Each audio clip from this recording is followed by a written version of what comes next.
What would remain if whatever you value the most right now in your life is taken away? Maybe you value your physical possessions. Perhaps you've got a beautiful car. What if it was taken away? Maybe you have a house that is your dream house. What if that was taken away? What if you are working so hard to build a well toned, beautiful body and you didn't have the body? What if you lose the face that is so handsome, so pretty? What if you have a voice that is mesmerizing and you lose that? What if you lose pretty much everything you've got? What remains? Well, guess what? This is exactly what happens when we die. All that ceases to matter, and all that is left in the world is the impact you have made, the difference that you have made. In other words, the extent to which you have lived a purposeful life. Hello, welcome to the Half Hour with Joanna Mongoshi, and today we are discussing life, purpose, and success. I believe the two are intricately linked. Why life, purpose, and success? Well, it is my humble opinion that I validated over the years because I conceived this idea almost 2 decades ago. It is my humble opinion that when you live a life on purpose, you will succeed. You will have fulfillment in life. You are more likely to live in harmony with other people. You have less stress. You will find it much easier to move from what I call the competitive plane, where you're always trying to outdo other people, where you're always trying to compete and prove that you're better than other people, to the creative plane, where you're looking at how best you can apply your God-given talents to make a difference. So let's start with a quick definition. What is purpose?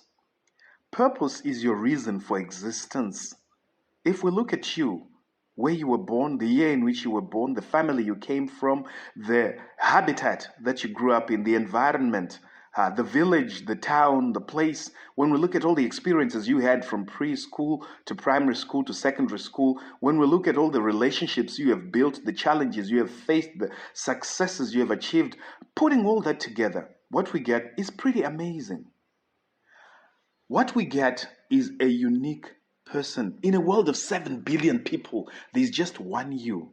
There's never been someone exactly like you. There will never be someone exactly like you. And what that says to me is that this precious one-shot only life you are living is so unique that you, therefore, have a unique mission that only you can achieve.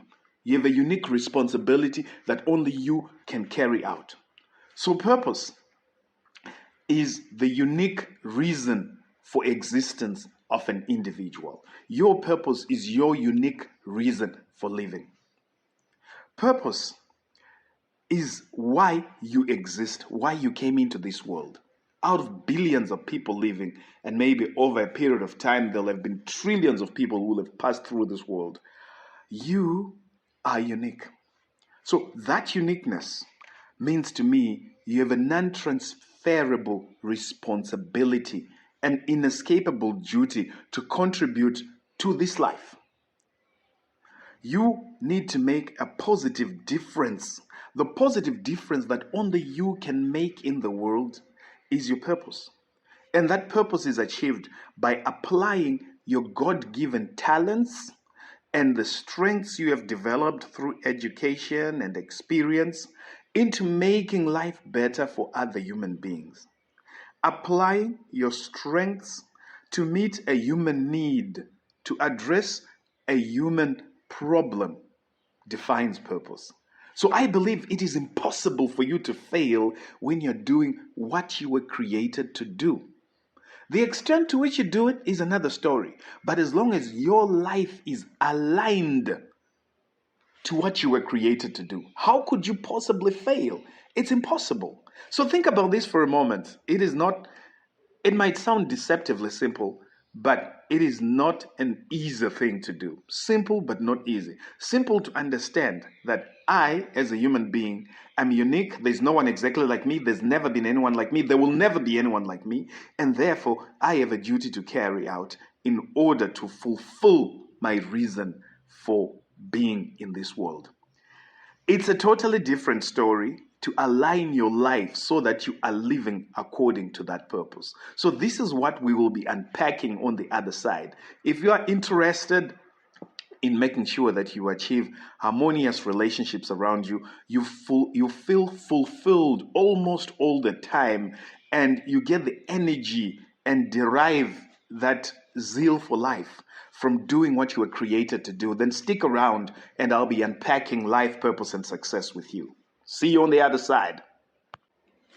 What is your life purpose? What is the purpose of your life? No, this is not a rhetorical question. This is an actual question I am posing to you at a personal level. Yes, I'm getting personal here. What is your life purpose? Are you able to give me an answer that is articulate, that is clear, that is coherent, that is fluent in one sentence?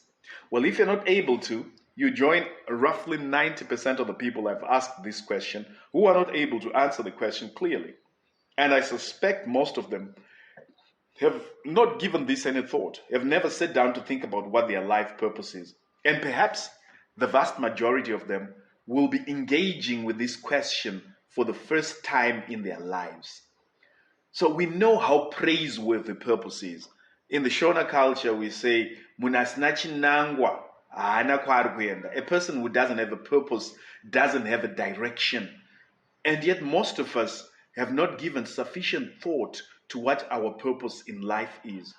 Most of us don't realize how critically important it is to clarify this purpose in order for us to be very clear on the direction we are taking in life. Because I believe without a clear direction, it's very difficult for you to achieve real success. Because you're like a person who's going somewhere but is not clear on the destination. So anywhere I'm going is fine.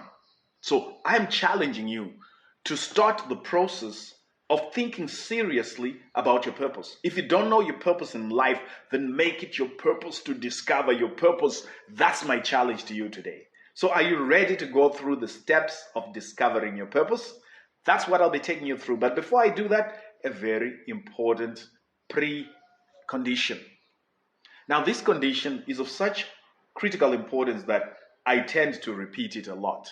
They say "Zokororo ine simba," or in other words in English, repetition has power. And I keep repeating this because you can never, ever overstate this principle, especially in this time and age we are living in. And that principle must be obeyed if you are to live on principle, if you are to live on purpose. You must obey this principle. And that principle is summarized by this statement: do unto others as you would like them to do unto you. If the way you are living your life, if the way you are earning money, if the way you're climbing to the top does not respect the sanctity of other lives, if you are climbing on top of other people in order for you to rise, if you're taking advantage of other people, if you're cheating, lying, stealing, being corrupt, whatever you are doing that detracts you from obeying the golden rule that says do unto other people as you'd like them to do unto you, know verily that you are slowing down the journey towards achieving your purpose. So purposeful living is predicated upon living according to the golden rule. Do unto others as you would like them to do unto you.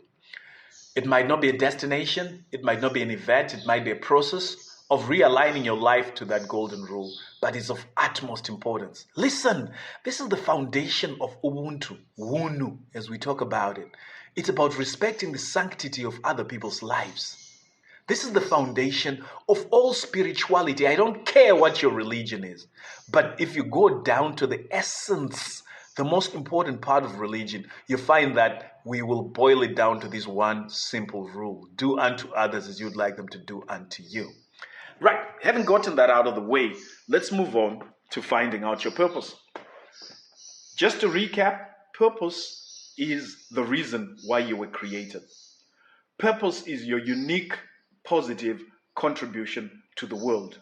Purpose is where your strengths meet a human need, where you use your God-given strengths to address a human need. Right. So how do you discover purpose? The first thing we need to do is to find out what your strengths are, because we say that purpose is where you take those strengths and use them to address a human need, that intersection between your unique strengths and the needs that are there in your environment in the world today. Right.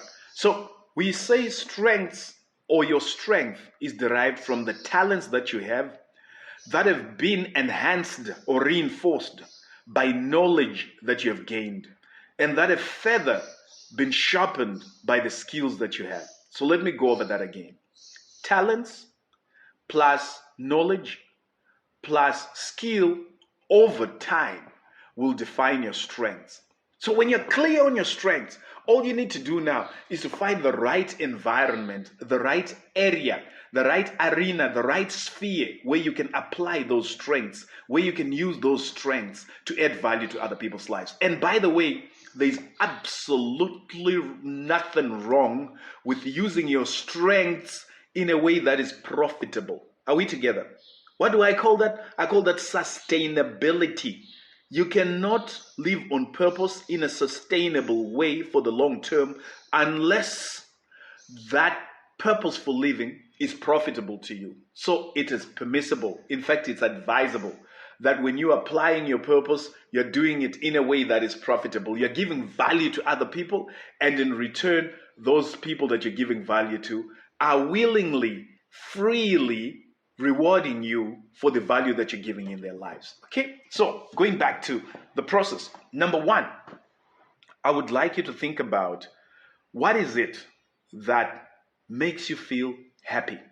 And I'm talking about activities, work. What type of work do you do that makes you feel happy? Because when you are living a blissful life, when you feel happy when you do something, chances are you are operating in an environment that is suited for you. A fish will feel happy in water. So if you find there's certain work, certain activities that when you do, you feel fulfilled, you feel joyous, you have that excitement, chances are this is an area where you're meant to be. Number two, what are the skills that you have mastered faster than other people? When you've got a talent in an area, you find that you will learn and achieve mastery, gain proficiency quicker than most people, and to a level that is higher than the average person. What are the kind of activities or the skills that you have managed to master in a reasonably short time compared to most people, and to a higher level than most people? Yes, most of us have got capacity to learn the basics and reach maybe a minimum level of proficiency in most areas if we give it time. But if you find you're doing it in a shorter period of time and to a higher level than the average person, chances are you are talented in that area. And as a result, by developing your talent in that area, you will be able to clarify what your strength is and then use that strength to meet a human need and thereby live your life on purpose. Number three, what do you get complimented on? What are the activities which when you do, most of the time come to you and say, hey, listen, Tom, listen, Mary, Jane, whoever it is, when you do this, you do it so well. I really appreciate how you do this almost all the time. Yeah, sometimes we have a fluke in life when we're lucky, we do something and it turns out well. But when you can do this repetitively, when you can replicate that act of excellence over a period of time, there's a pretty high probability that this is an area you are talented in. And hence, this is a very ideal area for you to build your strength on. Number four, what awards have you won? Have you ever won any award where you've been recognized through merit that you're doing really well in this area? So by looking at that, you start to get a realistic picture of the strengths that you have or the fields in which you can develop your strength. And as much as possible, we might fantasize about achieving excellence in other areas. I believe when you're an adult, let's say you've reached 18, maybe 24, perhaps even 30. By the time you reach that maturity, it's pretty clear where your strengths lie. If you are a reflective enough person, where you think about your life and you're able to examine the process you've gone through in life, the successes you have achieved, the challenges you have met, how you've overcome those challenges, the excellence that you have achieved. So by doing all this, you start to realize that, hey, wait a minute. I actually believe I'm cut out for this area rather than this area. I'm likely to achieve greater success when I focus my energies in this field rather than in that field. So once that's happened, what do you need to do? A question I get often is, what if, I'm working and I'm doing a job I don't enjoy? I'm not particularly talented in this area. I don't have the strengths that are necessary. But look, I've done this for years. This is my job and it's paying the bills. It's helping me raise my family. Do I suddenly ditch this and say I want to do something that is aligned to my purpose? My answer is no. That would be stupid and irresponsible. What you want to do is to start moving. It might be in small steps, but those steps should be consistent, gradual, and incremental towards moving yourself into the areas where you can live on purpose. So find small activities you can start doing on a daily basis that moves you towards purposeful living. So if you realize that your purpose really is tied down to providing value to people's lives through, let us say, through agriculture, for example, and your career right now is nothing to do with agriculture, then start reading on agriculture. Start talking to people who are in agriculture. Start practicing it on a small scale on that small plot. So every day, do at least one small thing that moves you closer towards your purpose area. And over a period of time, you'll find that cumulatively, you will be making headway. If you're acting every day towards a certain goal, imagine where you will be by the end of 365 days. So you need to challenge yourself to start doing what you can with what you have, where you are, right here, right now, to move into more purposeful existence. If you find that you have not been obeying the golden rule, you need to start making conscious efforts to be objective, to be fair, to be ethical, to take into account the sanctity of other people's lives so that you are not taking unfair advantage of them. It is a process, not an event. But like I said in the past, the best time to start was yesterday. The second best time to start is now. So this is an answer that I give. Don't suddenly abandon what you are doing that's irresponsible and stupid. What you want to do is gradually move yourself in a consistent and sure manner towards living your life on purpose. So let me tell you something else about purposeful living. What I found out is that when you make a commitment to live your life on purpose, the universe conspires to help you. Events will occur. Coincidences will happen. People will come into your life that will, as sure as the sun rises in the east, they will move you in the direction where you are meant to be. After all, this is what you were created to do. Way back in 1999, Christmas Eve, I discovered my purpose. After reading a book entitled Think and Grow Rich by Napoleon Hill, a question insistently kept engaging with me in my mind. And that question was, what really should I do with my life? To put this in perspective, at that point, I was, in my career, I was really doing well. My title was General Manager ITSD, Information Technology and Systems Development. I was at one of the biggest banks in the country. I almost say the name of the bank. I'm not allowed to because that'll be like advertising for them. And I had a good job, good salary, and upwardly mobile. I had experienced rapid changes in my physical existence and the amount that I was earning, the car I was driving, the house I was staying in, the neighborhood where I was. And this question kept going in my mind after reading this book, that is this really what I'm meant to be doing? And at 3 a.m. on Christmas Day, after failing to fall asleep the whole night, I got up and I wrote the purpose. My purpose in life is to help people discover their potential and create wealth. And from that day, from that very moment, I made a commitment that I would do whatever I can to align my life to my purpose. And I started by studying. I started studying books that I felt would help me move closer to my purpose. I studied the book 7 Habits of Highly Effective People by Dr. Stephen Covey. I read it, reread it, studied it, wrote notes about it, rewrote the whole book using Zimbabwean examples where they were American examples. I did the same with a book entitled How to Win Friends and Influence People by Dale Carnegie. Read it, reread it, studied it, wrote notes, and rewrote the whole book using Zimbabwean examples where they were American examples. I did the same with the first book that it caused me to go through this journey, which was Think and Grow Rich by Napoleon Hill. I read it, reread it, studied it, wrote notes, rewrote the book using examples that were Zimbabwean rather than American examples. And this whole process took me a year. I'll get up in the morning and do what I call my power hour, where I would study, I would meditate, I would exercise, I would do breathing exercises, you name it. And by the end of that year, I was pregnant with data. I was pregnant with knowledge, information on the field that I'd chosen to focus on. And they say when the student is ready, the teacher will appear. Someone came to me and said, hey, listen, Jonah, I noticed that you like to speak in public. You're not terribly good at it. I recommend you join Toastmasters. And if you've been listening to this program, you know what happened with me with Toastmasters.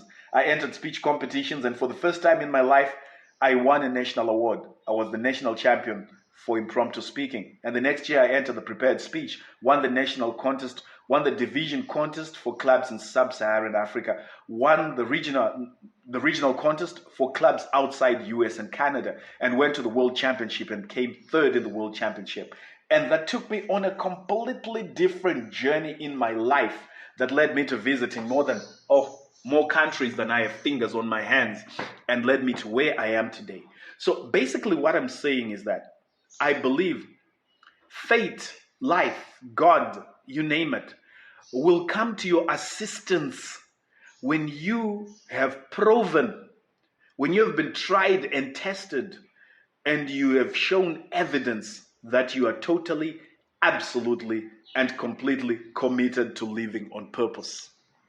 When you are dedicating your life to purposeful living, when you are making a conscious effort towards living the golden rule, when you are reflective to examine your own life, to see what are the strengths that I have, what are the talents that I possess, and you are exerting your effort to move your life towards living a purposeful living. You are making effort to provide value to people, to provide what I call positive impact, to address a human need using the strengths that you possess. So my question to you is, so what? So what are you going to do with what I've shared with you? They say that when a mind expands due to an idea, it will not shrink back to its original size. Are you going to prove them wrong? Are you going to say, you know what, I've heard all this, but I simply don't care? Yeah, it might make sense, but I'm unique, I'm different. That's sad, because for me, a person who has not heard this and doesn't act is actually living a more purposeful life than somebody who has encountered this material and chooses to go back in evolution by not feeling challenged, by not applying it into their own lives.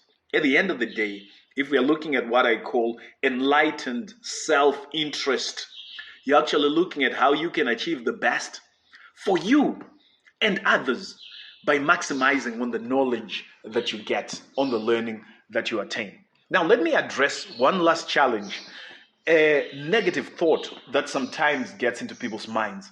And this is the thought that, you know what, I really don't have a purpose. I'm not that much good at anything. I'm not that outstanding at anything. I just go with the flow, man. I'm just trying to make a living. Whatever I can do, I'll do it. I actually think that's one of the biggest sins that a person can commit. Yes, you heard me right. That's one of the biggest sins.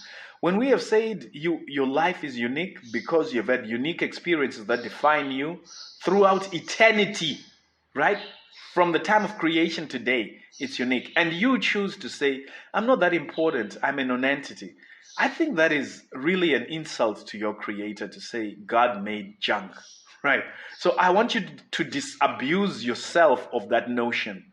There is nothing like that. You're only useless if you choose to classify yourself as a useless person. It's a choice you are making. You can make a difference. You have areas in life where you possess talent. You have knowledge you have gained, whether it be through formal education or otherwise. You have skills that you have attained.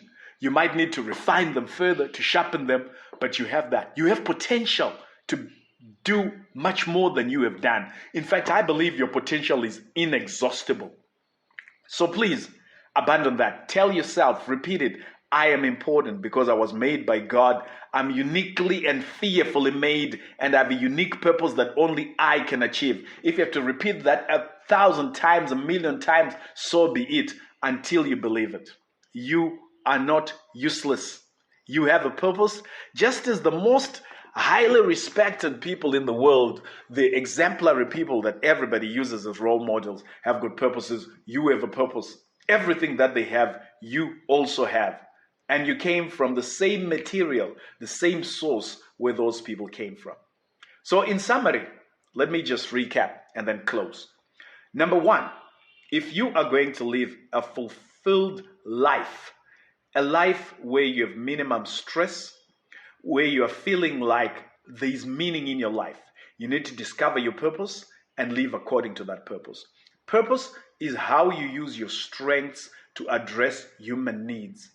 It is the intersection of your strengths and human needs. In order for you to discover your purpose, you need to look at your strengths, and those strengths are defined by the talents that you possess that have been energized, reinforced, empowered by the knowledge that you have acquired, and further sharpened by the skills. Talent, knowledge, skills. And when you apply that to a human need, then you are living on purpose. A condition for living on purpose is to obey the golden rule. Do unto others as you'd like them to do unto you. If you are not yet living on purpose, then you need to make it. In fact, let's start with this. If you are not yet clear on your purpose, make it your purpose to discover your purpose. If you are not yet living on purpose, then start gradually, but steadily and consistently taking at least one action every single day that moves you towards your purpose. And if you're really serious about discovering purpose, I invite you to join the Success family. All you need to do is send your name via WhatsApp to this number, 0775 190 718. Let me repeat that, 0775 190 718. If you'd like to achieve success, if you'd like to be insured against failure, then discover your purpose and live on purpose. Be very, very excited. See you in the next episode. This is Jonah Mungoshi on the Half Hour with Jonah Mungoshi. Be blessed.